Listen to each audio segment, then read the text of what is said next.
ఇప్పుడు బాగా వైరల్ అయిన మీమ్స్ మొత్తం సినిమాలో ఉంటాయి. ఎక్స్ట్రాడినరీ మన ఎవరు శ్రీ విష్ణు యాక్టింగ్ అని అదంతా చాలా బాగుంది. ఫుల్ ఫన్, లవ్ స్టోరీ అన్నీ కలిపి ఉన్నాయి.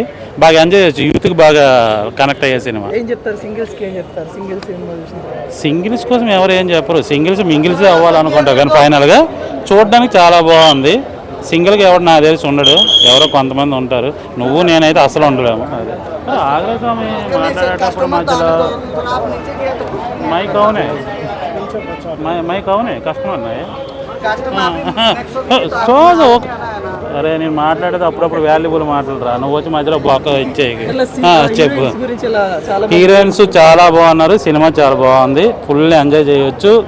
యూత్కి బాగా కనెక్ట్ అయ్యే సినిమా, బాగా కామెడీ ఉంది. ఎస్పెషల్లీ ఏంటంటే మీమ్స్ ఎక్కువగా ఉన్నాయి.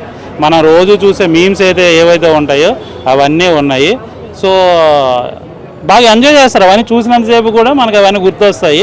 సో టోటల్గా ఫుల్ ప్యాకేజ్ అనిపించవచ్చు అంతే.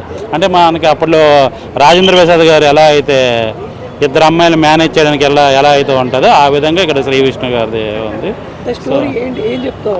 స్టోరీ ఏం చెప్తానంటే బుక్ మై షోలో మనం ఓపెన్ చేయగానే బుక్ మై షోలో సినిమా ఉంటుంది. దానికి ఎందుకెళ్ళి నొక్కితే 200 రూపాయలు ఉంటుంది, దాన్ని బుక్ చేయాలి. లేదు అంటే బొక్కలో చేయబెట్టిన వాళ్ళు ఒక టికెట్ ఇస్తారు, అది తీసుకుని లోపలికి వెళ్ళిపోయామనుకో మనకు 2.5 గంటలు స్టోరీ ఉంటుంది. స్టోరీ నేను ఎందుకు చెప్తాను చెప్పు, సినిమా చూడాలి. కానీ రేటింగ్ ఎంతకి? అదే 5కి 3.5. బాగుంది, మూవీ బాగుంది.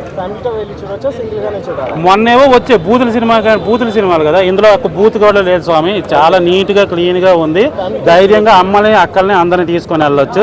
మొన్న ఈ మధ్యన ఆ క్లాస్ పీకదు అనుకో, నీకు ఇంపార్టెంట్ దానికి. ఇది కూడా ఇచ్చేద్దాం ఒకసారి. పెద్ద స్టార్లు మాత్రం దయచేసి మిమ్మల్ని నమ్మి థియేటర్కి వస్తారు, మీరు మాత్రం సంకనాకించకండి.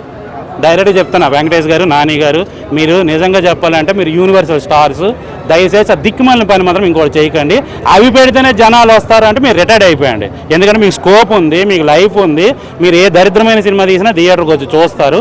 సో అందులో బూతులు మాత్రం పెట్టకండి. ఓ తల్లినో చెల్లినో కూతురునో అక్కనో ఫ్రెండ్నో ఎవరినైనా తీసుకెళ్లేటప్పుడు సిగ్గుపడాలి. ఎస్పెషల్లీ మేము ఈ సినిమా చేసామని మీరు చూపించుకున్నా మీరు కూడా సిగ్గుపడాలి. నేను ఇండస్ట్రీలో ఉన్న నేను కూడా, అంటే ఎవడు డిగ్రేడాడు, ఏ బతుకు భారం లేనాడు, ఎవరి సినిమా అరే నా సినిమాకి బూతులు లేకపోతే రారు అనుకునే వాళ్ళు అలాంటి బూతుల సినిమాలు తీయొచ్చు. కానీ మీ సినిమాలకి ఎందుకు? మీకు ఆ కర్మ ఎందుకు పట్టింది? మీకు ఆ దరిద్రం ఎందుకు పట్టింది? మీరు ఎందుకు ఆ దరిద్రంలో మునిగిపోతున్నారు? 7 సముద్రాలు దాటి మురుగు కాలంలో మీరు ఎందుకు పడిపోతున్నారో నాకైతే అర్థం కావట్లేదు. నేనే డబుల్ మీనింగ్ ఉన్న ఒక షార్ట్ ఫిల్మ్ కానీ, వెబ్ సిరీస్ కానీ, మూవీ కానీ, ఈవెన్ నేను కూడా సినిమాలు చేశాను. అగ్గు చేయడానికి కూడా వెనకాడుకు వేస్తాను. నా సినిమాకి రారు, మీ సినిమాకి వస్తారు స్వామి. సినిమా టిక్కెట్లు తీస్తారు. మీకేంటో దౌర్భాగ్యం నాకు అర్థం కాదు. నిజంగా ఈ సినిమా కానీ నా సినిమాకి ఎందుకు చెప్తున్నానంటే, నేను చాలా బాధపడ్డా. వెంకటేష్ గారిని నమ్మి అప్పుడు వెబ్ సిరీస్ చూస్తే నేను ఆఫ్ చేశాను. నాని గారికి నమ్మితే డైరెక్ట్ బూతులు ఉన్నాయి. నాకు అది అర్థం కావట్లేదు. వీళ్ళకి ఆ కర్మ లేదు.